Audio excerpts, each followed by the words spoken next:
am ready. I'm going to pull some messages for you. So let's see what messages Spirit has. Just to collectively to know. Five of Pentacles. Some of you are working through loss. Seven of Wands coming out. So I'm already getting collective of people who, some of you are navigating a lot of changes in your material world right now. But I'm also getting, for some of you, you're navigating just loss in general. What I'm picking up on is a loss of a former self. I think a lot of us are navigating relationship connections, but more so than focusing on maybe a particular connection that might be lost, I'm more so getting it's important to kind of look at the parts of yourself that you're having to shed and grieve at this time, because I'm more so getting this energy of being very defensive right now. I'm very guarded. But what's intuitively coming up is that a lot of you all are going through a loss that is actually a catalyst for you to transform into who you're supposed to be at this time. And that feels like two different layers of grief in one, where you might be actually physically losing something like a person or a job or just something tangible in your life, but that's actually also triggering a loss of a certain aspect of you that actually needs to heal anyway. That's coming out really strong. So for some of you, I feel like you might be in this very like self-protective energy right now. Okay?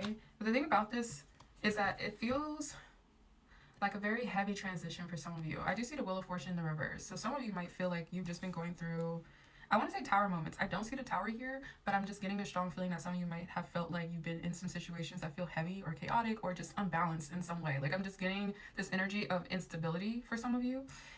But I feel like what you're actually letting go of, releasing right now, whether it be like, again, like a person or a part of you, I feel like more so whatever you're releasing is helping you release a part of you that needs to be released. And that is leading to some type of victory here. We have the Hierophant and the Six of Wands. So it's like you're learning something, and that lesson being learned is leading to some type of victory in your life that's going to actually show up as tangible results for you. Like things will start to shift in a tangible way to where you can actually physically see the positive outcome of you releasing whatever this is. Temperance. Yeah, you're coming into alignment. So there's something here about actually allowing this version of you that, I want to use the word settled for some of you. I do. For whatever this situation or person was. I really feel like for a lot of you, this is a person.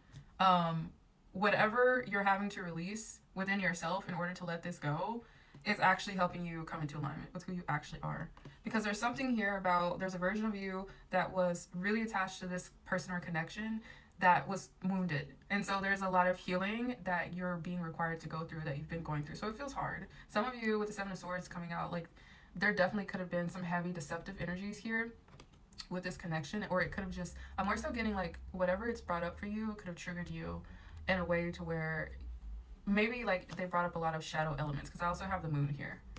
Okay, there's something about this connection that felt like there was a lack of safety or trust for some of you, and it put you in this energy where you felt like in order to even stay in this connection, you're coming from this wounded space. Like your behavior was out of a reactive place that was rooted in you not really feeling safe or fully heard or seen or accepted in this connection. So it's like in you releasing this connection, you're also releasing the part of yourself that will settle in connections or tolerate things that you know intuitively do not feel right for you. It feels like you're breaking that cycle of allowing yourself to persistently tolerate that out of love. Now it feels like the focus is shifting more towards love for yourself. And it feels like you can still have love for this person, but you're going to have love for this person from a distance as you work through these shadow elements that have been brought up from this connection. Because it feels like there is a lot of heaviness that has to be worked through. Okay? Knight of Wands. Yeah. So the energy that I get with that too, it's like there's a lot of movement here. There's a lot of things that are accelerating for you as you're coming out of this energy. Okay? Into an energy that feels more in alignment with who you truly are. It almost feels like for some of you, connections were draining you.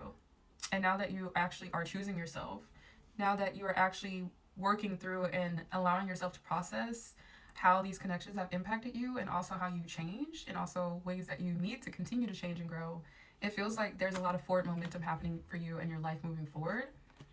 And it feels positive, even though I do still feel like there's some resistance and some things to be healed through. It feels like you're doing that. Like there's forward progress happening. Five of Cups reversed. So yeah, I feel like as this forward movement happens, there will be some resistance because we do have the Five of Cups reversed and the Nine of Swords. So it's like you are still processing this, and for a lot of you might be processing this very mentally, so it's something that's weighing on you, on your mind. Okay, so it's hard for some of you to fully like release this. I am getting that there is some resistance to it, and it's very interesting because I feel like when you learn other methods of where to pour this energy into, because for some of you, you're still not like you're still not at a place where you feel fully comfortable taking this energy and pouring it back into yourself.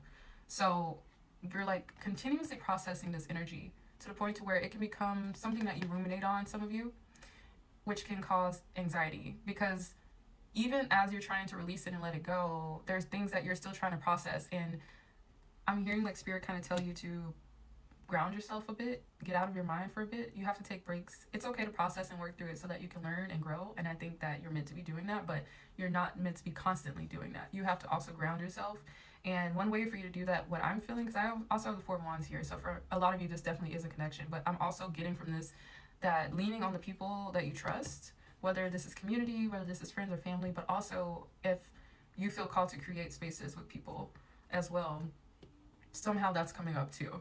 But I more so feel like as you kind of lean into that, that's going to help you move through this energy. Because right now, just shifting that focus back towards yourself, you actually end up, for some of you, you have this pattern of ruminating on it. And there's a part of you that feels like as you're healing, you have to be constantly trying to figure it out. But the thing about it is that the way that you're approaching your growth is very analytical. And this process is also asking you to connect to your intuition. So there will definitely be times when you have to ground yourself and get out of your head. Otherwise, you're going to be ruminating to the point to where it causes you more anxiety, more distress. So this is actually an energy that's keeping you a little bit stuck right now, okay? So Spirit is really asking you to take a step back from constantly ruminating and trying to make sense of it all, because there are some aspects of it that just won't make sense. There are just some aspects that you're being called to release from your mind and your body and your spirit, and release that in a state of surrender rather than in this hypervigilant state of trying to figure out every single detail of every single thing that might have went wrong or what you need to learn from it. Don't be hypercritical in your pursuit of trying to heal from whatever this connection was, because that's what's going to keep you in this energy, and it's going to keep you in this heightened state of, like, for some of you, I feel like you're almost in fight or flight a little bit because of these connections. So as you're coming into alignment, it's almost like there's a level of surrender that you're having to kind of lean into that's a little bit difficult for some of you. But either way, you're doing it. And regardless of how long it takes, because that time is going to vary person to person, you are coming into alignment and you are moving forward. So overall, I do think it's positive. It is very heavy. I do feel called to maybe pull more. So I think I'll take this to a part 2.